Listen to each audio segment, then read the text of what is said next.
Isiqalo somthandazo wesabatha. Bandla elikhulu likamenzi wezulu nomhlaba.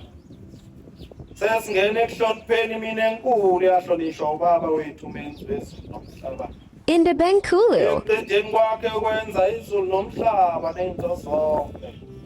Mdungiseni odungisekayo.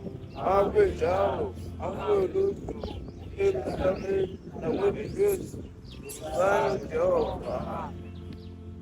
Mesabeni uJehova isizukulwana ngesizukulwana. Nigcine imithetho yakhe anilobela yona uJehova ngenceku yakhe uMoses. Ukuze ukudumisa kwenu kwamukeleke uThixo.